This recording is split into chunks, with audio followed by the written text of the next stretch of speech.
잠시 안내 말씀드리겠습니다. 곧 이주민 토론이 시작될 예정이오니 자리에 착석해 주시길 바라겠습니다. 관계자분들께서는 자리를 앞쪽부터 관객분들이 참석하실 수 있게 안내 부탁드리겠습니다.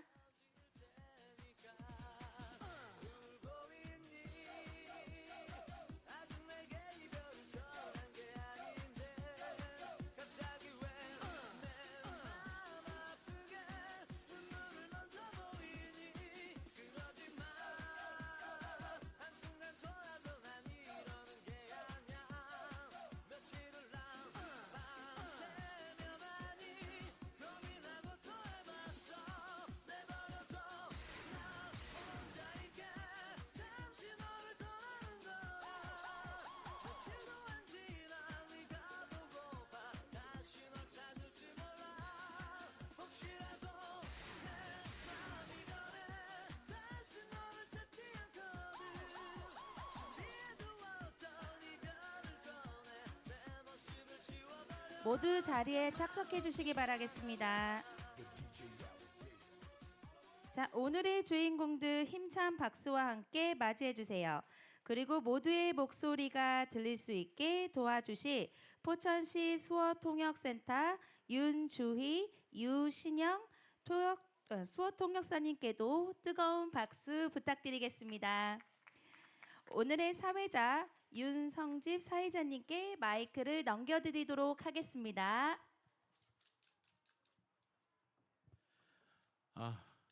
안녕하세요.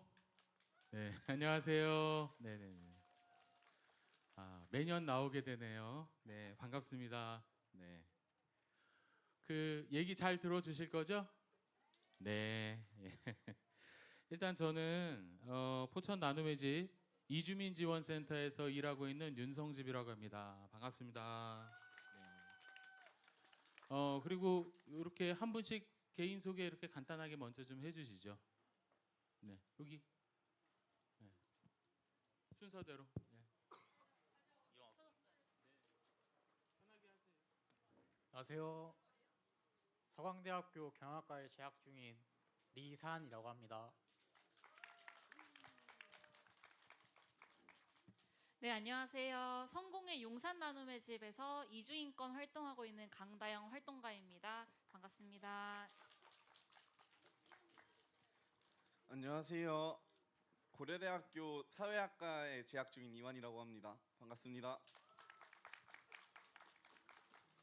네. 얼마 전에도 제가 퀴즈 비슷하게 냈었는데 여러분들 그 다문화 사회가 이주민이 전체 살고 있는 사람들 중에서 몇 퍼센트 되면 다문화 사회인지 알고 계세요? 그냥 대충 20? 5%? 네네, 5%입니다. 5%. 네, 5%고 지금 현재 작년에 5.2% 정도 됐어요. 그러니까 대한민국은 지금 다문화 사회가 됐습니다. 다문화 사회. 그러니까 다인종이 섞여서 살고 있는 사회라는 의미고요. 포천은 몇 프로 정도 될까요? 100%? 20%. 예. 실제로 그 수치상으로는 20%가 되지 않는데 미등록 이주민이나 이렇게 다 해보면 20% 정도 될 거라고 포천시에서도 직접 얘기를 하고 있어요. 그러니까 포천은 다문화 사회가 된 지 굉장히 오래됐겠죠. 네. 오늘 저희가 나눠볼 얘기는 이주 배경 아동에 대한 얘기입니다. 이주 아동에 대한 얘기고 이주 아동 인권에 대한 얘기를 좀 나눠보려고 하는데요. 그 작년에 교육부에서 발표한 그 이주 아동 숫자, 교육부에서 발표했으니까 이제 초등학교, 고등학교, 중학교 이렇게 다니는 아이들이겠죠. 19만 3천 명 정도라고 합니다. 굉장히 많죠. 그래서 전체 학생 수의 한 3.8% 정도 된다고 그래요. 그리고 여러분도 알다시피 비자가 없는 아동들, 우리가 미등록 이주 아동이라고 하는데 몇 명 정도 된다고 추산을 하느냐 하면 2만 명 정도 된다고 추산을 합니다. 근데 이 2만 명이 10년 전에도 2만 명이라고 얘기를 했어요. 그 이후로는 추산을 해본 적이 없기 때문에 누구도 알지 못합니다. 근데 제가 상담을 계속 이렇게 진행하는 과정에서 한 5년 전부터 굉장히 많이 늘었어요. 체감하기로는 한 10배 늘었거든요. 그러면 10배라고 하면 몇 명 될까요? 한 20만 명 되려나요? 물론 그 정도까지 안 될 수는 있지만 그렇게 많은 아동들이 살고 있습니다. 근데 그 여러분도 뭐 다 아시다시피 한국은 속인주의를 채택을 하고 있죠. 부모 중에 한 명이라도 한국인이면 한국인인 거예요. 예. 그러면 한국인이 아니면 외국인이 됩니다. 여기서 태어나고 여기에 문화 속에서 오랫동안 살아왔어도 외국인으로 치부를 하는 거죠. 그러면 속인주의가 다 그렇게 받아들여지고 있느냐? 재외동포법이라 그래서 외국에서 살다가 들어온 친구들도 국민으로 인정을 바로 받지 못해요. 계속 여러 비자를 가지고 이 비자 저 비자 가지고 유형에 따라서 살고 있습니다. 그래서 이 비자 유형에 따라서 부모가 누구냐에 따라서 정말 다른 상황에 처하게 됩니다. 아까 살고 있는지도 모르는 아이들이 많이 있다고 했잖아요. 그죠? 이 아이들은 그러면 어린이집 갈 때 어떻게 할까요? 갈 수 없기도 하고요. 너무 비싸서 아니면 돈을 다 내고 갑니다. 그러니까 뭐 이런 상황들에 계속 처해 있고요. 근데 한국은 유엔 아동 권리협약 가입국이기 때문에 이 국제법은 국내법하고 동일한 지위를 가지고 있거든요. 그래서 한국 아이가 외국에서 살아갈 때 그 나라 아이와 똑같은 대우를 받아야 합니다. 마찬가지로 이주민이 한국에서 살아갈 때도 아동인 경우에는 한국 아동과 똑같은 법적인 권리와 지위를 보장받게 되어 있어요. 법적으로는. 근데 한국 국내법으로는 아직 이걸 마련하지 않았습니다. 그래서 심지어 누가 살고 있는지도 모르는 거죠. 그래서 이 부분에 대해서 저희 이주인권 진영에서는 굉장히 오랫동안 문제 제기를 해왔고요. 근데 최근에 아주 좋은 소식이 하나 들려왔어요. 엊그제 경기도에서 아동 등록 제도를 신설을 한다라는 조례를 통과시켰습니다. 아, 박수 한번 주세요. 네. 그럼 내년부터 실시한다고 하는데 경기도에 있는 미등록 아동들은 영유아인 경우에도 어린이집이나 이런 데 갔을 때 지원을 받을 수 있게 되겠죠. 물론 우리 포천시에서 관련된 조례를 만들고 협조를 해주셔야 가능하겠죠. 예, 다른 동네는 아직 어렵습니다. 그래서 이런 얘기들을 많이 해주셔야 돼요, 여러분들도.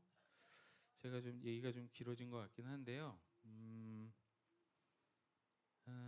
지금 우리 인사를 간단하게 하기는 했는데 그 전문가님께 먼저 질문을 좀 드리겠습니다.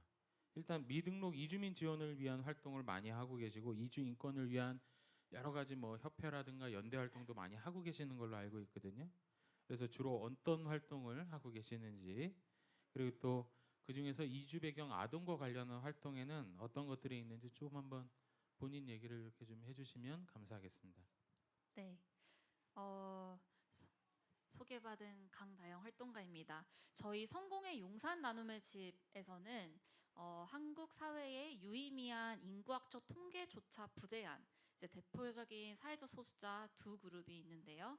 바로 미등록 이주민 그리고 퀴어 분들의 생활인권 개선을 위해서 저희는 활동을 하고 있습니다. 저는 그 중에서 특히 이제 이주 인권 쪽으로 집중해서 활동을 하고 있는데요. 저희는 미등록 이주민의 전 생애 주기를 지원하고 있다라고 생각해 주시면 좋을 것 같아요. 그래서 이 친구들이 태어나기 전 뭐 산전 뭐 검사라든지 이런 것들의 비용이나 어려움이 있을 때도 지원을 해드리기도 하고, 친구들이 태어나고 나서 분유, 뭐 기저귀 지원들도 하기도 하고요.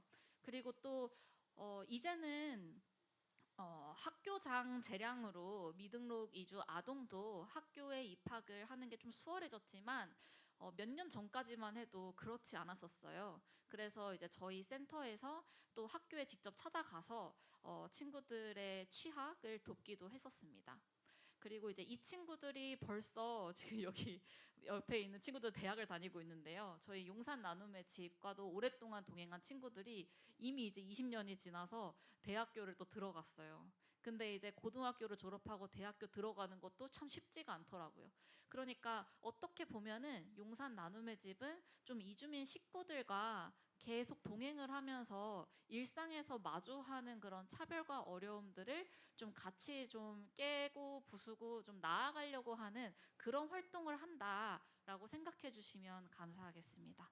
그래서 요즘 그러면은 어떤 활동을 좀 집중해서 하느냐라고 또 질문을 주신다면 미등록 이주 아동 친구들이 체류 자격을 받기 시작했어요. 저희와 같은 이제 시민단체 그리고 주민단체에서 문제 제기를 오랫동안 해와서 한국에서 태어나거나 아니면 영유아 시기에 입국한 친구들은 한국에서 오랫동안 살았으니 우리 한국인들과 똑같은 정서를 가지고 우리와 같은 동일한 경험을 하면서 살고 있다. 그러니 이 친구들이 한국에서 안정적으로 체류할 수 있게끔 체류 자격을 주어야 된다. 이것을 법제화해달라라고 이제 주장을 했고요. 법무부에서는 여기서 조금 보수적으로 법제화까지는 아니고 임시 방안으로 2028년이죠. 그때까지 체류 자격을 임시적으로 친구들한테 학생 비자를 주고 있습니다.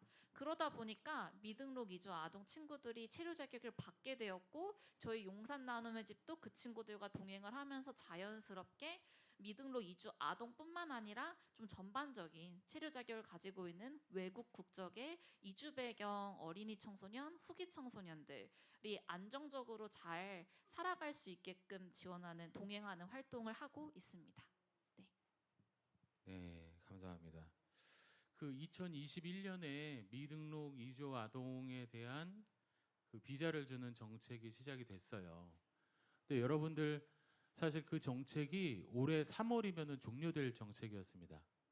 그리고 이걸 연장을 해야 된다는 얘기를 많이 했는데 이 전 정부에서는 아무런 관심이 없었어요. 그래서 저희가 정말 막 애가 타게 외치고 이랬었는데요. 정부가 바뀌니까 바로 연장이 되더라고요.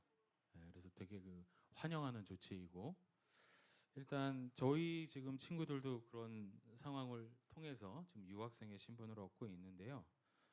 계속해서 여쭤보면 지금 출입국 정책이 예전에는 왔다 일하고 그냥 가는 정책이었습니다. 잘 일하고 돌아가라. 근데 지금은 와서 일하고 여기에 훌륭한 시민으로 정착할 수 있게끔 하는 여러 가지 정책들이 만들어지고 있습니다. 그래서 이제 이주민이 한국에 정착해서 한국 주민으로서 살아갈 수 있는 여러 가지 정책들이 만들어지고 있는데요. 이런 상황 속에서 이주 배경 아동이 한국에 거주하게 된 원인, 이제 부모와 관련이 있겠죠. 이거에 따라서 사회적 지원이나 제도적 권리가 굉장히 많이 굉장히 많이 다릅니다. 그래서 이주 배경 아동은 어떤 형태로 이제 한국에 체류 중인지 이주 배경 아동과 청년들의 상황을 좀 이렇게 좀 우리 앉아 계신 분들이 알기 쉽게 좀 한번 얘기를 해주시면 좋겠습니다. 네. 이제 일단 이주 아동이 아니라 이주 배경 아동이다라고 저희가 이야기하는 것부터 좀 시작을 하면 좋을 것 같아요. 이주 아동이라고 하면은 이 친구들이 한국이 아니라 다른 데에서 들어온 친구들이라고만 다 상상을 할 수가 있는데 사실 한국에서 태어나서 쭉 살아온 친구들도 있거든요. 그러면 이 친구들을 포괄해가지고 어떻게 이 친구들을 부를 수 있을까 했을 때 그러면 이 친구들을 예를 들어서 부모님이라든지 아니면 가까운 누군가가 이주를 한 경험이 있는 이주 배경 아동이구나라고 이제 뭐 교육부를 비롯한 이제 여러 부처에서 이제 다문화가 아닌 다른 이런 이주 배경이다라고 부르기 시작을 했고요. 이주 배경 아동 친구들을 체류 자격별로 조금 그러니까 그 구분을 좀 해볼 수 있을 것 같아요. 예를 들어서 난민 신청을 했다가 인정을 받은 친구들. 그럼 이 친구들은 난민 신청을 했기 때문에 그러니까 난민 신청 이후에 난민 인정 비자를 받게 되죠. 그리고 또 영주권을 신청할 수가 있고요. 그러다 보니까 한국의 국내법 상으로는 난민으로 인정받은 이들은 내국인과 동일하게 한국에서 생활을 할 수 있게끔 인정을 해주고 있어요. 그러다 보니까 난민 인정을 받은 아동들은 내국인과 비슷하게 아니면 동일하게 생활을 하고 있다라고 생각을 해주시면 좋을 것 같습니다. 그러면은 난민 신청을 했는데 뭐 여러 가지 정말 까다로운 서류 뭐 절차라던가 아니면은 조금 문제가 있는 심사 과정이라던가 이런 일들로 인해서 난민 인정을 받지 못한 아동들은 어떻게 될까요? 아니면은 아직 난민 심사를 받고 있는 친구들은요? 이 친구들 같은 경우에는 임시 비자를 받게 됩니다. 임시 비자라는 게요, 여러분, 말 그대로 정말 임시적으로 체류할 수 있는 비자예요. 그래서 이 친구들이 학교를 졸업하고, 예를 들어서 고등학교를 졸업하고 대학에 들어가서 대학을 졸업한다고 쳐요. 그럼 내가 전공이 A라는 전공을 했으면은 그럼 나는 A라는 전공을 살려서 일을 하고 싶잖아요. 꿈을 꾸고 싶으니까. 그런데 이 임시 체류 비자 같은 경우에는 이 친구들이 고등학교를 졸업하든 대학교를 졸업하든 어떤 전공을 졸업하든 상관없이 단순 노무 직종, 그러니까 사무직이나 아니면 내 전공과 관련 없이 딱 정해진 일들만 할 수밖에 없게 되는 거예요. 그러니까 이런 식으로 이 친구들이 한국에서 이 체류 비자를 가지고 얼마를 살아왔든 어떻게 살아왔든 상관없이 딱 미래가 그 틀이 정해져 버리게 되는 그런 차별이 존재하는 거죠. 그리고 또 있습니다. 뭐 예를 들어서 그러니까 그 부모님들이 한국으로 노동을 하기 위해 입국을 하셨던 이주 노동자 가정의 자녀들 같은 경우에는요. 동반 비자로 입국을 하는 사례들도 있어요. 그래서 이제 F2 비자를 가지고 F1이나 F3 비자를 가지고 한국에서 체류를 하고 있는 친구들이 있는데 이 친구들도 고등학교를 졸업을 하는 게 불안정할 수도 있어요. 왜냐하면 이 체류 자격은 이 친구들이 성인이 되면은 더 이상 연장되지가 않거든요. 그런데 한국의 그 학교 시스템이랑 그 여권상 국적국의 학교 시스템이 차이가 있을 수가 있거든요. 그래서 내가 본국에서 본국이란다. 그 여권상 국적국에서는 뭐 고등학교 2학년을 이제 다니고 있었는데 한국에서는 고등학교 1학년이나 중3을 해야 되는 그런 상황이 발생할 수도 있는 거예요. 그러니까 내 생물학적 나이랑 학력 나이랑 맞지 않을 수도 있는 거죠. 그러면은 내가 고등학교를 다니는 와중에 성인이 될 수가 있는 거예요. 그러면 이 친구들은 졸업하기 전에 체류 자격이 불안정해지게 되고 그래서 미등록으로 미끄러질 수 있는 그런 상황이 발생할 수 있습니다. 그러니까 일상을 살아가는 데 있어서 이 체류 자격, 이 불안정한 체류 자격이 끊임없이 이 친구들에게 불안감 그리고 불확실함을 심어주고 있는 것이죠. 또 있습니다. 미등록 이주민 가정의 자녀들 같은 경우에도 한국에서 태어났다는 중도 입국하다가 체류 자격을 상실해서 미등록이 되었든 한국에서는 그래도 의무 교육을 보장을 하고 있기 때문에 모든 아동에게 의무 교육을 보장하고 있기 때문에 학교를 다닐 수는 있습니다. 그런데 미등록인 상황에서는 고등학교를 졸업하고 나서 대학 입학이 진학이 불가능합니다. 왜냐하면 대학 합격까지는 할 수 있어요. 그런데 합격을 하고 나서 그 대학을 다니려면 체류 자격이 또 필요하거든요. 그런데 미등록인 상태에서 새로 체류 자격을 받을 수 있는 방법이 현재로서는 없습니다. 유일하게 딱 하나가 있죠. 아까 말씀드렸던 장기 체류 미등록 이주 아동들에게 체류 자격을 임시적으로 부여하고 있는 그 방안을 통해서 고등학교까지 다니고 있는 친구들에게 주는 학생 비자를 통해서 체류 자격을 받을 수 있습니다. 하지만 여러 사정으로 그 체류 자격을 신청조차 하기 어려운 친구들도 있는데요. 그런 친구들은 여전히 제가 아까 말씀드렸던 그런 체류의 불안정으로 꿈을 꿀 수 있는 권리가 박탈된 채로 생활을 하고 있습니다. 제가 지금 조금 후기 청소년들, 그러니까 고등학생들 그리고 앞으로 사회에 나아가려고 하는 그 사회 초년생들 나이에 좀 집중해서 설명을 드렸는데요. 아까 말씀하셨던 그런 어린이집, 유치원 이런 경우는 또 어떻게 될지 한번 좀 말씀을 드려보겠습니다. 한국에서는요 아직 교육기본법상 이 교육 그리고 의무교육 이 모든 이 교육의 그 권리의 주체는 국민으로 한정되어 있습니다. 그러다 보니 아직까지는 뭐 유치원, 어린이집 아니면 초등학교, 중학교, 고등학교 모두 누군가의 선의를 바탕으로 이 아동들이 교육을 받을 수 있는 권리를 일부 보장을 받게 되는 그런 형태에 있는데요. 그러다 보니 예를 들어서 미등록 이주 아동의 경우 내가 어린이집에 이 자녀를 보내고 싶을 때 만약에 그 어린이집 원장이 거부를 하게 되면은 그러면 어린이집을 보낼 수 없는 상황이 발생을 합니다. 실제로 저희가 상담을 하면서 만났던 사례들을 이제 몇 가지 조금 섞어가지고 설명을 드리면 이 친구가 아직 한국어가 조금 안 되니까 저희 다른 한국 학생 어머님들이 이 아이가 이 유치원에 다니는 것을 원치 않아 합니다 하면서 그렇게 대놓고 거부를 하는 사례도 있었고요. 아니면은 좀 애둘러서 뭐 체류 자격이나 뭐 이런 것들이 지금 준비가 안 되신 것 같은데 서류 작업을 좀 더 하고 오셔야 돼요라고 하면서 거절하는 사례도 실제로 발생을 했습니다.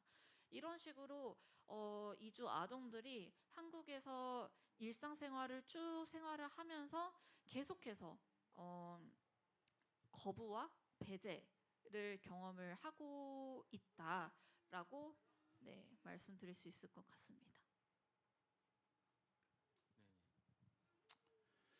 네, 맞습니다. 저희도 이제 영유아 관련해서 지원하는 부분도 있고 여러 가지 보는데 실제로 그래도 포천에서는 어린이집에서 받아주시기는 해요. 근데 굉장히 비쌉니다. 아이가 뭐 이제 두세 명 되는데 한 달에 뭐 25만 원을 굉장히 싸게 받아주시는 거예요. 그 아이를 보낼 수 있는 것도 굉장히 한정적입니다. 네, 뭐 그런 상황이 또 있고요. 또 하나는 지금 우리 그 아동들 중에서 또 어려움을 겪는 게 중도 입국 자녀들이 있어요. 올해 포천에도 많은 중도 입국 자녀들이 더 들어오게 될 겁니다. 근데 아직 교육청에서도 준비가 안 돼 있어요. 중도에 이제 여러분들 한번 상상해 보세요. 내가 다른 나라에 중학생인데 갔어요. 그 나라 말을 하나도 몰라요. 그런데 학교에 들어가야 돼요. 학교에 들어갔어. 수업을 하는데 하나도 알아들을 수가 없죠. 그럼 한국어를 빨리 배워야 되잖아요. 그런 시스템이 하나도 구축되어 있지 않습니다. 지금 포천에 그 법무부에서 운영하는 다문화 국제학교가 하나 있기는 한데 그것도 이제 인원수가 굉장히 제한적이고 그 외에 다른 학교 자체 교육청에서 준비하고 있는 건 하나도 없어요. 그리고 시와 교육청이 서로 어떡하지 하면서 이렇게 논의는 하는데 아무런 답이 나올 수가 없습니다. 일단 예산도 들어가야 되고 그래서 어느 정도는 이런 부분에서 포천시는 개선하려고 지금 노력을 하고 계세요. 다른 시에 비해서. 그런 부분은 굉장히 감사드리고 이게 비단 저희 시만의 일이 아니라 이주민들이 굉장히 많이 이제 들어오기 시작했기 때문에 어느 시나 이 부분에 있어서는 굉장히 큰 문제가 될 겁니다. 그러니까 어떤 친구는 본국 말도 잘하고요. 거기에서 영어도 굉장히 잘하고 수재예요. 근데 한국에 왔더니 한국말을 몰라서 한국 수업이 너무 어렵대요. 국어, 뭐 역사 이런 거 다 배워야 되니까 그런 경우들 빨리 한국어를 배울 수 있는 어떤 시스템이 갖춰져야 된다라고 생각을 합니다. 자, 일단 얘기해 주셔서 감사하고요. 우리 그 이주 배경 아동하면 아까도 얘기하셨지만 뭐 제도적으로 보면 일단 불안정한 체류, 뭐 건강보험이나 이런 여러 가지 문제들이 있고요. 그거 외에도 이제 정서적 어려움이나 또 차별의 경험이나 이런 것들도 많아요. 근데 너무 익숙해서 이게 차별인지 아닌지 본인이 기억 못할 때도 있습니다. 일단 우리 당사자분들에게 먼저 좀 얘기를 좀 여쭤보도록 하겠습니다. 두 분 모두 한국에서 출생하셨고 저와는 좀 오랜 인연이 있으신데요. 먼저 우리 리사님 여쭙겠습니다. 리사님 처음에 그 미등록 아동일 때 이제 학교 들어가는 부분부터 뭐 여러 가지 이렇게 같이 했던 기억이 납니다. 근데 비자를 받기 전까지는 한국 음식을 먹고 한국 친구들밖에 없고 스리랑카에 대해서 아무것도 모르는데 돌아갈 준비를 해야 된다는 얘기밖에 할 수 있는 게 없었어요, 제가. 근데 지금은 어엿하게 지금 대학교에 다니고 계시거든요. 비자를 발급을 받고 살아오면서 어떤 어려움이 좀 있었는지 얘기를 좀 들어봤으면 좋겠습니다. 네. 가장 먼저 생각나는 것은 제가 학교에 다닐 때 불안정한 신분으로 계속 살았거든요. 비자 없이 대략 17년 동안. 그래서 항상 출입국에서 잡아가지 않을까라는 생각을 하면서 계속 떨면서 살아왔는데 그게 가장 힘들었고요. 그리고 어렸을 때 한 초등학교 때 친구들에게 놀림을 받은 적이 있어요. 피부색으로. 그래가지고 그때는 어떻게 해야 할지 몰라가지고 부모님을 불러서 혼내기도 했는데 그때 가장 서러웠고요. 그리고 최근에는 길 가다가 제가 그 언어를 못 듣겠다는 생각으로 저에게 막 욕을 하는 경우가 있었어요. 한국에 와가지고 굳이 여기서 사는 이유가 뭐냐 약간 이런 식으로 얘기를 들은 적이 있는데 그때는 정말 화가 나고 짱났습니다. 그리고 어,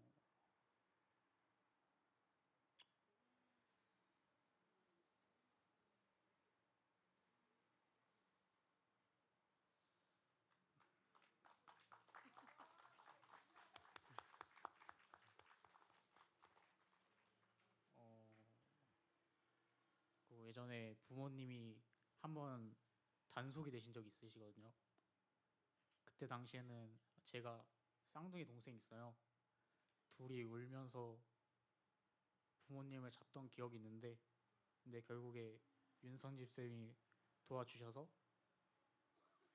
잡혀가진 않았는데 그때를 계속 생각하면은 진짜 너무 무섭고 어떻게 살아가야지 하는 생각을 지금도 하고 있어요. 언젠간 부모님도 가시게 되니까 그게 정말 무서운 것 같아요. 네, 제 얘기는 여기까지. 그 아이한테 부모님이 사라진다는 거는 사실 세상이 사라지는 거잖아요. 그죠? 예. 그리고 지금 이렇게 얘기하지만 더 어렸을 때 아버지가 단속이 돼서 아버지는 이제 강제 추방이 되었어요. 그리고 어머니하고 이제 살게 되었고 어머니마저 이제 단속이 되었던 적이 있었습니다. 근데 최근에도 그 필리핀 분인데 어머니하고 아이 둘만 살고 있는데 어머니를 출입국에서 단속해 갔습니다. 그래서 며칠 동안 어린이집 원장님의 아이를 돌보고 어머니는 보호소에 갇혀 있고 저희가 항의를 해서 이제 풀려나진 사건이 있었는데 아이하고 부모님을 떨어뜨려 놓는 것은 아동 권리 협약상 이것은 굉장히 큰 문제에 속합니다. 일단 얘기 감사하고요. 차별 얘기를 좀 더 들어보면 좋긴 하겠는데 무슨 욕을 하던가요? 뒤에서? 뭐 쌍욕이던가요? 쌍욕도 하고 굳이 다른 나라에 와가지고 사는 이유가 뭐냐. 약간 근데 그것도 약간 어르신 분들이 약간 외국인이 여기 나라에 사는 게 익숙하시지 않으시니까 약간 그런 거라 생각하는데 약간 그런 문제죠. 여기서 일을 하면은 막 정치 얘기도 하시고 그러시니까 가끔은 지하철에서 저한테 물어봐요. 정치에 대해서 어떻게 생각하냐고. 그땐 진짜 당황스러워가지고 그냥 한국말 잘 못한다고 넘어가긴 하는데 그럴 때 있으면은 약간 좀 당황스럽죠. 네, 네, 네. 알겠습니다. 그 기분이 어떠셨을지가 굉장히 궁금하기도 하고 어떤 말을 혹시 하고 싶으셨는지 그 왜 여기서 사냐라는 얘기 들었을 때 하고 싶은 말이 혹시 있으셨나요? 여기서 일단 먼저 태어났기 때문에. 네, 태어났기 때문에 여기서 살고. 산다고 하고 네, 네. 알겠습니다. 네. 여기서 태어났기 때문에 살고 있다라고 얘기를 하고 싶다고 합니다. 네. 다음은 우리 다른 당사자분에게 여쭤볼 건데요. 어제 혹시 EBS 다큐 프라임 보신 분 있으세요? 아, 있어요? 네, 네, 네. EBS에서 다큐 프라임을 했어요. 제가 제목을 적어왔는데 시민 미완 경계의 청년들 미완 아직 닿지 않았다라는 얘기죠. 완성되지 않았다는 얘기인데 이주 배경 청소년들 여러 유형의 비자를 가진 친구들이 나와서 자기 얘기를 하는 프로그램이었습니다. 한번 보십시오. 거기에 지금 여기 앉아 있는 이완 학생이 출연했습니다. 한번 보세요. 네, 어제 나왔어요. 티빙에서 다시 보실 수 있습니다. 네, 어디서요? 티빙. 티빙. 네. 그 돈 내는 거 아닌가요? 그러니까 혹시 구독하시면 거기서 보실 수 있습니다. 네, 네, 알겠습니다. 네, 그래서 이완님한테도 일단은 같은 질문을 좀 드릴게요. 살아오면서 사실 이렇게 짧게 얘기하기 쉽진 않을 것 같은데 어떤 어려움들이 좀 있었는지 네, 얘기를 좀 해주시죠. 네, 우선 저도 여기 산이 형이랑 비슷한 어려움을 많이 겪긴 했습니다. 저도 이제 어렸을 때 친구들한테 뭔가 되게 친구들이 뒤에서 제 얘기를 많이 한다든가 얘 미등록 아니냐 막 이런 식으로 자기들끼리 얘기를 해가지고 막 신고하자 이렇게 말한 친구들도 있었고요 저한테. 그리고 피부색이 이제 다르다는 이유로 첫 만남에서 대놓고 저를 무시하거나 약간 이랬던 친구들도 있었고, 아니면 친구네 부모님이 얘 피부색이 다르고 외국인인데 좀 멀리 해라 이런 식으로 좀 했었던 친구들도 있었습니다.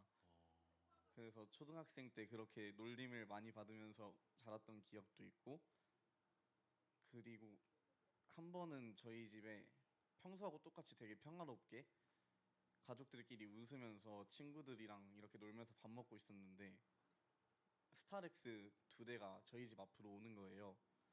근데 거기서 내린 사람들이 누군가고 봤는데 출입국에서 이제 단속을 나오신 분들이었고, 그대로 저희 집 문을 열고 들어와서 단속 나왔다라고 했고, 아버지랑 그 외에 거기 계셨던 다른 분들은 다 창문으로 빠져서 탈출했고, 저랑 어머니는 그때 잡혀 있었고, 결국에 이제 제가 아직 어렸어가지고 그때는 8살?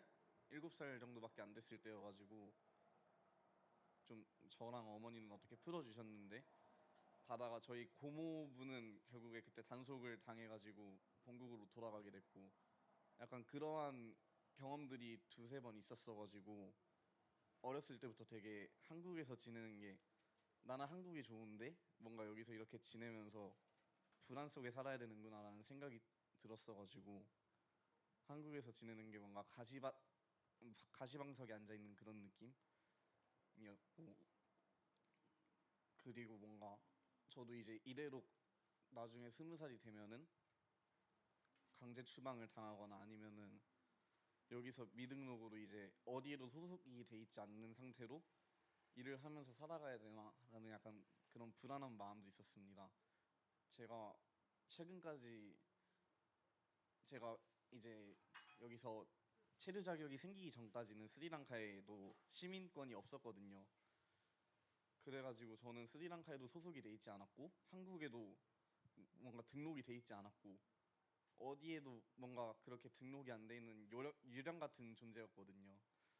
그래서 어렸을 때부터 뭔가 그런 정서적 불안도 있었고, 그리고 학교 생활을 하면서도 이제 수학여행 같은 걸 가면은 저는 외국인 등록증도 없고 아무것도 없으니까 수학여행을 갈 때 저 혼자만 학교에 남아서 공부를 한다든지 이러고 저를 제외한 나머지 친구들이랑 선생님들은 수학여행을 다녀오고, 그러면서 이제 반에서 소외를 당했던 기억도 있었고,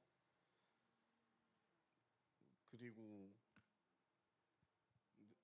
그 외에도 그냥 학교에서 많은 소외를 당했었던 기억이 있었습니다. 그리고 제일 어렸을 때 제가 마음에 담아두고 있었던 고민거리 중 하나가, 저희 어머니는 저를 위해서 이제 한국에서 남아서 2002년에 한국에 오신 뒤로 한 번도 간 적이 없거든요. 체류 자격이 이제 없는 상태니까 다시 들어가면 못 나올 수도 있다라는 생각 때문에 거기 한국에서 저를 쭉 이렇게 보살펴주고 그랬습니다. 그래서 항상 어렸을 때부터 마음에 걸렸던 게, 제 위로 형이 2명이 있는데 그 둘은 스리랑카에서 낳고 스리랑카에서 할머니 손에 자라고 있었거든요. 뭔가 저 하나 때문에 뭔가 엄마가 이렇게 좀 가족들과 떨어져 지내야 된다라는 좀 걱정도 있었고 뭔가 미안한 마음, 고마우면서도 미안한 마음도 있었고 그랬습니다. 제가 준비한 것도 여기까지입니다. 여러분들 뭐 들으시면서 예. 어떠셨는지 모르겠는데 일단 저런 게 좀 있는 것 같아요. 부모가 보통은 2명인 경우가 많죠. 예. 하나 정도는 없어도 된다라고 은연중에 이제 생각하는 경우가 있는 것 같아요. 외국인이면. 어떻게 보면 둘 다 한부모 가정이었죠. 한부모가 아이를 키운다는 게 얼마나 힘든 건지 아시잖아요. 예. 그런 상황 속에서도 어떠한 지원이나 이런 거 없이 오히려 두려움 속에 좀 살았다는 얘기였습니다. 그리고 하나 궁금한 게 이 애 미등록 아니야? 이렇게 얘기를 했어요. 불법 아니야? 이렇게 아니고? 아, 네, 제가 좀 순화해서 말한 거지. 아, 그렇죠. 다들 네. 불법 치료자 아니면 불체자라는 그죠? 말을 네네, 많이 씁니다. 네. 불법 아니야지. 사람이 불법일 수는 없죠. 그리고 아동이면은 한국에서도 불법일 수가 더더욱 없습니다. 네. 여러분들 다 알고 계시죠? 예. 네, 그게 좀 갑자기 궁금했고요. 네. 요 얘기를 좀 듣고 뭐 다른 질문보다도 우리 전문가님께서 어떤 생각이 좀 드셨는지 얘기를 좀 해주시면 좋을 것 같습니다. 일상 속에서 내가 언제든 이 생활하는 이곳에서 뿌리 뽑힐 수 있다라는 그 두려움이 정말 정말 심적인 부담이 큰 것 같아요. 저희 나눔의 집에서도 오랫동안 동행한 이제 친구들이 아직 그 체류 자격을 부여한다라는 그 임시 방안이 나오기 전에 성인이 된다라는 것에 대한 큰 두려움이 있었거든요. 고등학교 때까지는 내가 학생이라고 하니까 한국에서 그래도 체류할 수 있게 해주는데 내가 고등학교를 졸업하고 나면 그럼 어떡하지? 이제 저희랑 연결됐던 친구 중에서는 실제로 고등학교를 졸업하고 나서 대학도 가지 못하고 취업도 할 수 없고 미등록으로 계속 살아야 됐기 때문에 결국에는 성인이 됐을 때 여권상 국적국으로 돌아간 친구도 있었습니다. 그렇기 때문에 좀 친구들이 계속해서 이제 이야기했던 단속에 대한 두려움, 이게 얼마나 이 친구들의 일상에서 이게 무거운 짐이 되었는지를 좀 다시 한번 느낄 수 있었던 것 같고요. 그래서 사실 한국 정부에서는 미등록 이주민을 단속을 해가지고 수를 줄여야 된다라고 이야기를 하는데 사실 미등록 이주민 수를 줄일 수 있는 다른 방법도 있습니다.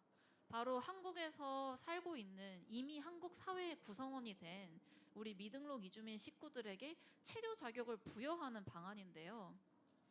이게 예를 들어서 일을 하는 어느 그 뭐 사업장에서도 A라는 미등록 이주민분이 되게 오랫동안 활동을 하셔서 거기서 팀장님으로 막 일을 하고 계신단 말이에요. 그분은 이미 수년 동안 몇십 년 동안의 그 일에 대한 경험도 있고 노하우도 있고 또 밑에 누군가가 오면은 그 사람한테 일을 가르치는 충분한 경험도 있고 이런 사람들에게 체류 자격을 주어서 좀 안정적으로 뭔가 생활할 수 있는 어떤 기반들을 마련해 준다면 그러면은 이게 비단 그 미등록 이주민 식구들뿐만이 아니라 이 미등록 이주민 식구들이 살고 있는 사회에도 도움이 되지 않나라고 생각을 합니다.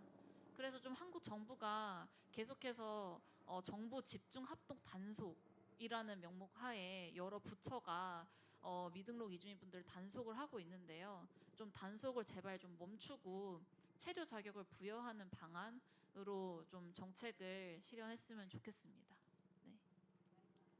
네, 좋은 얘기 해주셨습니다. 네. 실제로 제가 알고 있는 상당 건수에서도 많이 등장하는 일인데요. 일을 정말 잘해서 거기에서 무슨 공장장처럼 일하던 친구가 이제 단속을 당해요. 단속을 당하고 이제 출국하게 된다거나 뭐 이런 일들이 생겨나는데 그러고 나서는 이제 여행 비자로 들어온 다른 분이 그 자리에 들어가게 되죠. 근데 그만큼 일을 할 수는 없습니다. 그래서 이런 부분은 사실 시급하게 좀 개선돼야 될 문제라고 생각이 좀 되고요. 우리 아동 얘기를 하고 있으니까 아동 쪽으로 좀 더 가서 여러분들 그 유엔 아동 권리 협약이라는 말 많이 들어보셨죠? 네, 제가 작년에도 말씀드렸던 것 같은데 이 유엔 아동 권리 협약 때문에 좋아진 것들이 있어요. 아이들에게 가하는 학대나 폭력 이런 것들을 방지하는 여러 가지 법안들이 이것 때문에 사실 만들어지기 시작한 거예요. 예.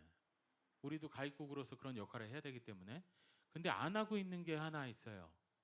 뭐냐 하면 출생등록제도입니다.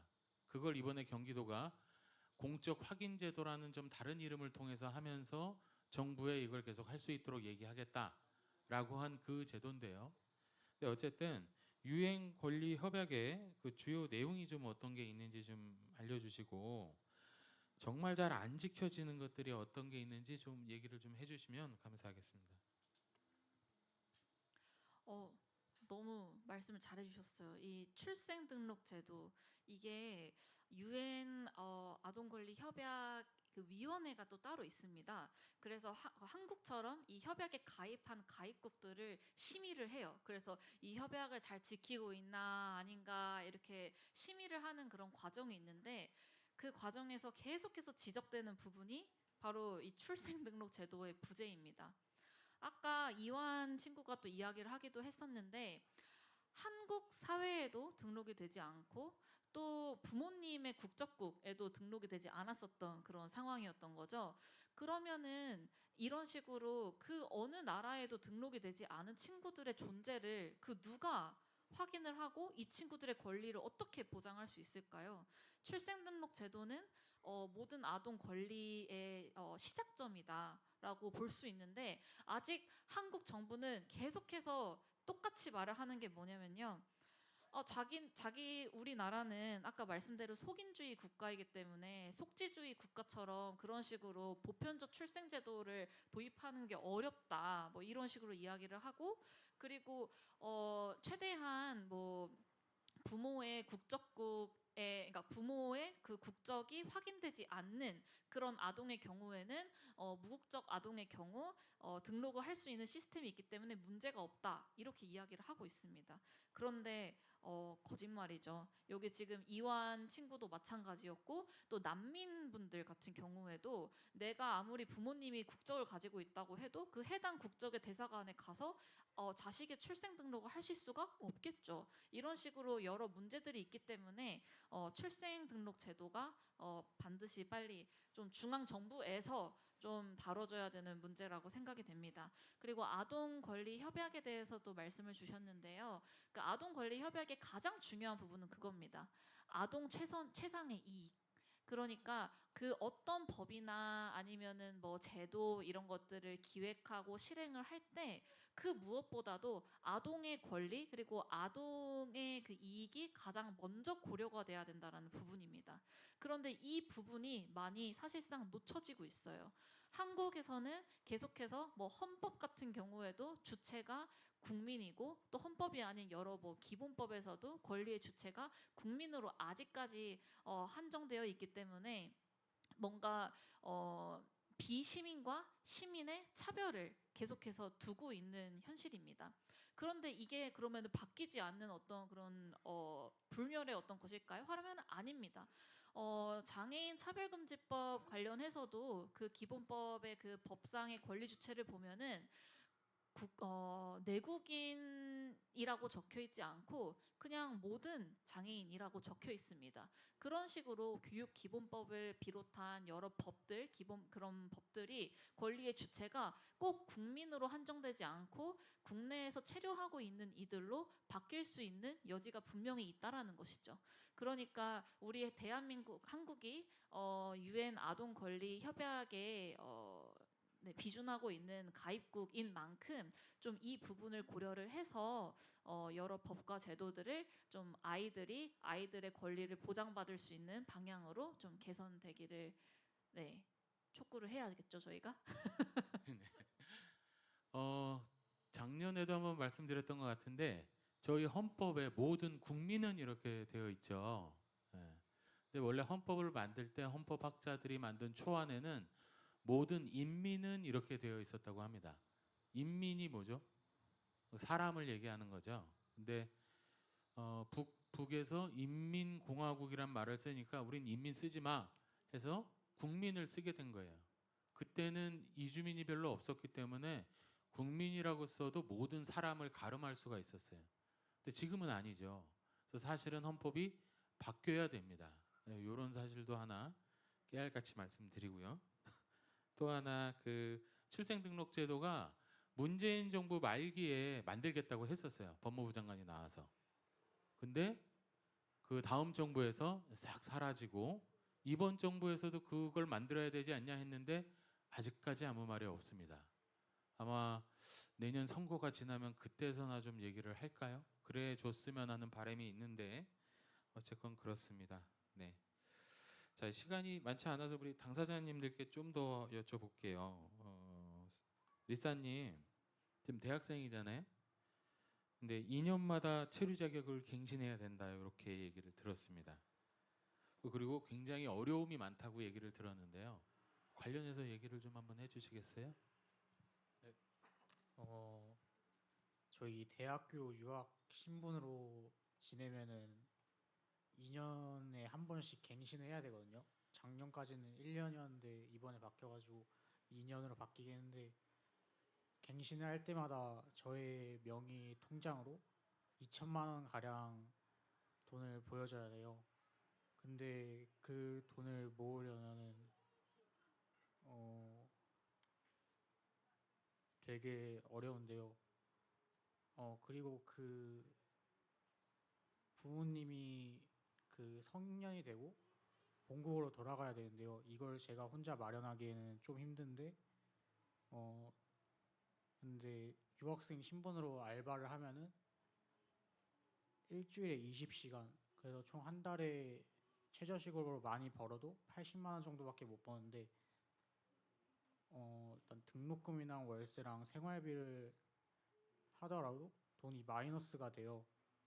그래서 2천만 원을 보여주기에는 너무 큰 금액이고, 그 다음에 그 등록금을 내고 생활비 그런 거를 다 쓰는 와중에도 1천만 원 이상의 돈을 계속 유지해야 돼요. 대학교 다니는 동안 4년 동안. 그게 너무 대학생을 하면서 저에게는 너무 힘든 일이고 그만한 돈을 벌 수 없기 때문에 좀 부당하다고 생각이 듭니다. 네, 네, 감사합니다.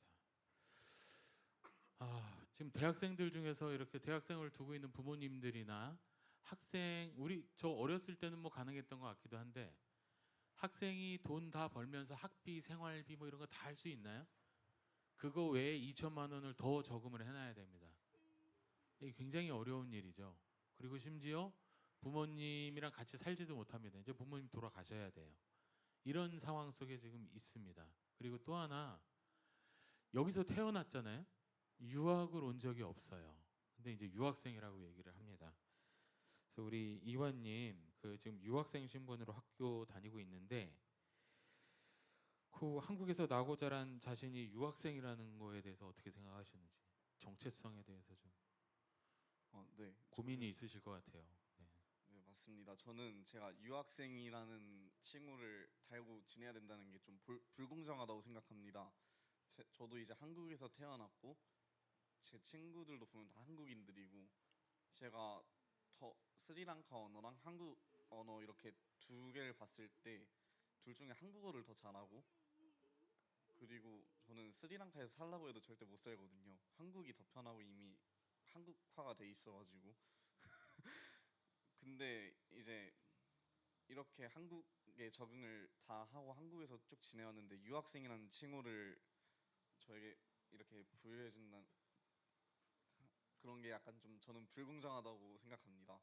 저도 따지고 보면 이제 한국에서 초, 중, 고를 다 나왔고 그런 한국 교육 과정을 똑같이 밟은 사람인데 좀 약간 유학생이다라는 얘기를 들으면은 가끔 좀 뭔가 한 대 세게 맞는 느낌을 좀 느낍니다.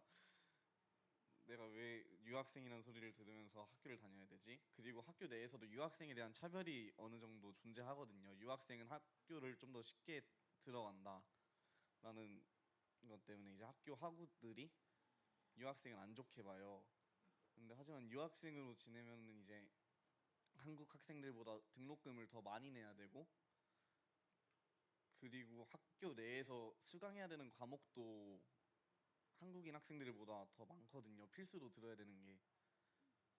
저희도 이제 그러한 뭔가 기준들이 다 뭔가 해야 되는 것들이 다 있고 하는데 그런 차별이 그 안에서 존재한다는 것도 되게 불공정하다고 생각을 하고, 뭔가 그런 상황들이 있을 때마다 기분이 좀 묘합니다. 되게.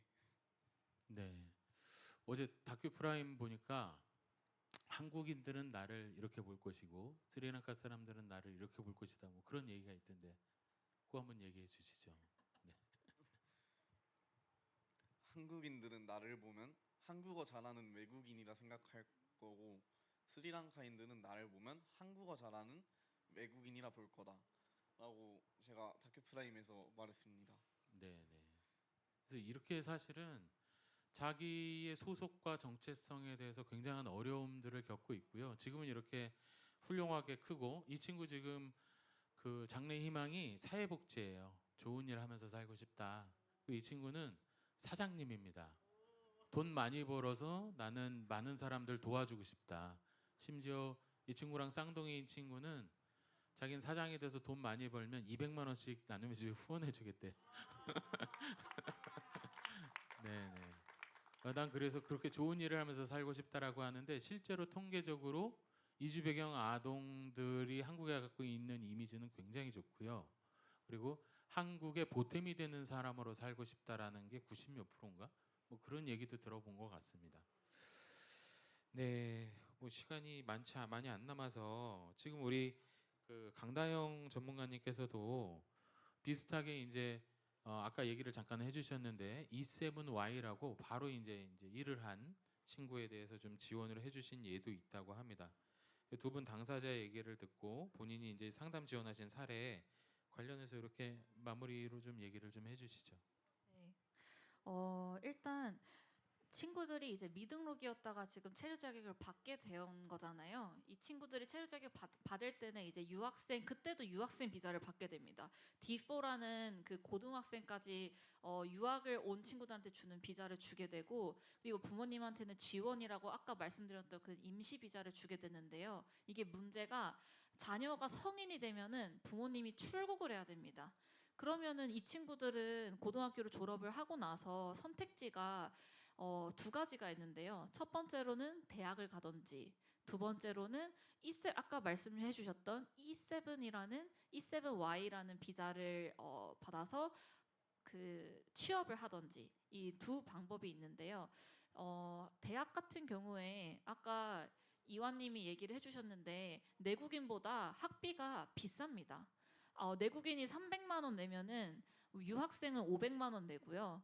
그리고 또 내국인 같은 경우에는 학생들이 학생회가 있어가지고 학생회가 학교랑 같이 이렇게 논의를 거쳐서 그 학생 등록금이나 이런 것들을 올릴 때 여러 이렇게 제지할 수 있는 이런 방안들이 있는데, 외국인 유학생들 같은 경우에는 거의 무슨 학기마다 5%씩 올리는 학교들도 비일비재합니다. 그만큼 외국인 유학생으로서 좀 마주해야 되는 이 사회적인 현실, 이 재정적인 어려움이 매우 심각한 상황입니다. 그리고 또 이 친구들이 그러면 부모님이 출국하면 또 어디에서 살까요? 용산 나눔의 집에서는 지금 이완님이랑 리사님 같은 한국에서 장기 체류를 하고 지금 대학을 다니고 있는 친구들 10명 정도를 지금 장학 사업을 지금 진행을 하고 있는데요. 사례들을 보면은 고시원에서 지내는 친구들도 있고요. 기숙사에서 지내는 친구들도 있었습니다. 아니면은 부모님이랑, 그러니까 양육자랑 이제 함께 살던 그 집을 그대로 물려받아서 거기에서 계속 지내는 친구들도 있고요. 월세가, 친구들이 대부분 또 서울로 대학을 오지 않습니까? 월세가 50만 원 거의 이상입니다. 여러분, 고시원비도 저렴하다고 생각할 수 있는데요. 고시원비도 50만 원부터 요즘 시작하는 시대입니다. 그런데 아까 리사님이 이야기하신 것처럼 유학생으로서는 또 일을 할 수 있는 시간이 제한적이고 그러다 보니 내가 벌 수 있는 돈도 제한적이게 됩니다. 그러면 또 선택을 해야겠죠. 내가 집다운 집에서 살 수 있을 것인가 아니면 그렇지 않은 컨디션이 매우 나쁜 하지만 내가 낼 수 있는 돈의 그 집을 살 것인가 뭐 이런 어려운 선택들을 친구들이 끊임없이 해야 되는 것이 현재 현실입니다. 그래서 저희 용산 나눔의 집을 비롯한 여러 시민 단체에서는 아까 뭐 정체성에 대한 이야기도 하셨는데요. 이 친구들한테 유학 비자를 주는 게 아니라 거주 비자를 줘야 된다. 그러니까 이 친구들이 한국에서 지금 생활하고 있는 목적이 있잖아요. 체류하고 있는 목적. 그 목적이 뭡니까?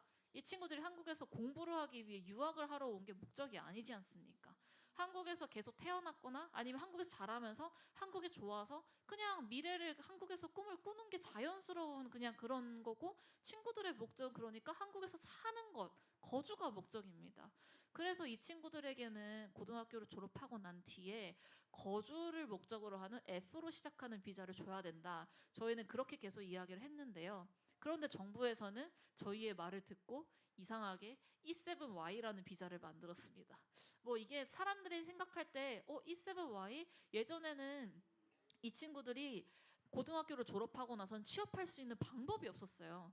그래서 특성화고를 나와도 현장 실습도 못 갔고요. 고등학교를 졸업하고 나서 취업을 할 수 있는 비자가 안 나와서 무조건 한국을 떠나거나 아니면 대학을 가야 하는 것이 현실이었습니다. 그리고 또 대학을 졸업하고 나서는요. 또 어떻게 될까요? 2년제 대학을 졸업하면요, 여러분 전공과 관련된 직업만 가질 수 있었습니다. 그리고 4년제 대학을 졸업을 하면은 전공과 무관하게 졸업을 하고 난 뒤에 직업을 가질 수 있다고 하지만 한국 정부에서 딱 특정한 90여 개의 직종 안에서만 취업이 가능합니다. 그 안에는 뭐 작가를 비롯한 여러 직업들은 당연히 미포함되어 있죠. 그러다 보니 이 친구들은 꿈을 꿀 수 있는 권리가 완전히 박탈된 상황이었습니다. 그런데 이 E7Y라는 비자가 생기게 되면서 고등학교를 졸업하고 난 뒤에도 바로 취업을 할 수 있고 그리고 예전에 있었던 그 90여 개의 직종 제한이 풀려서 한국에서 장기 체류를 하고 만 24세 이하인 친구들에게 이 E7Y라는 비자를 주면서 직종과 상관없이 체류 자격을 받아서 생활할 수 있게끔 만들었습니다. 이렇게만 생각하면 좋다고 생각할 수 있는데요.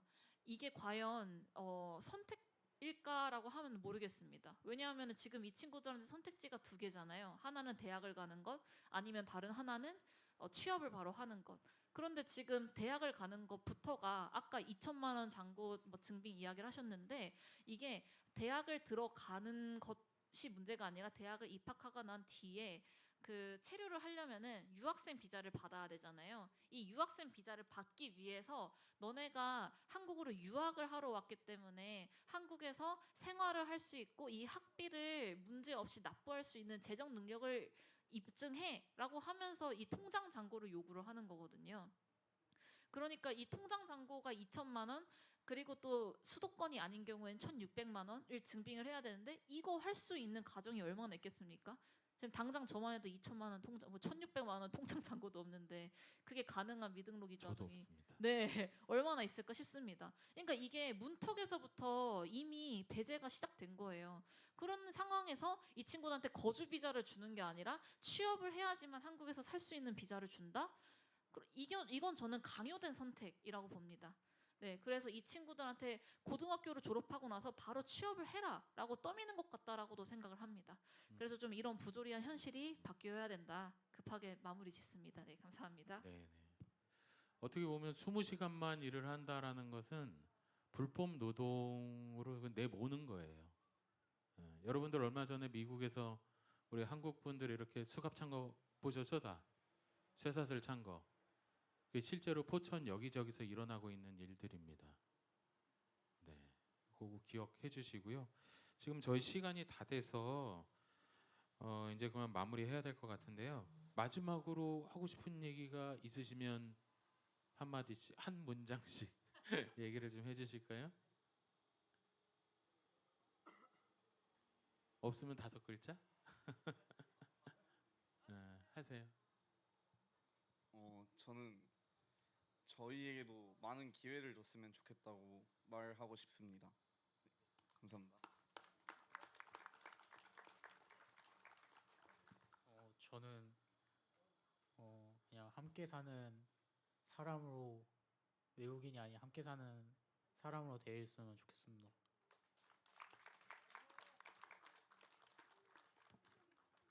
한국에서 생활하고 있는 모든 아동 청소년들이 꿈을 꿀 수 있는 권리가 보장되는 한국 사회가 되길 바랍니다. 네, 저도 마찬가지입니다. 그 꿈꾸란 말을 감히 못했었어요, 친구들한테. 근데 이제 꿈을 좀 꾸고 한국에서 자기 꿈을 좀 펼쳐나갈 수 있는 건강한 주민으로 성장할 수 있도록 여러분들이 많이 도와주셨으면 좋겠습니다. 이상으로 이주인권 토론회 마치도록 하겠습니다. 감사합니다.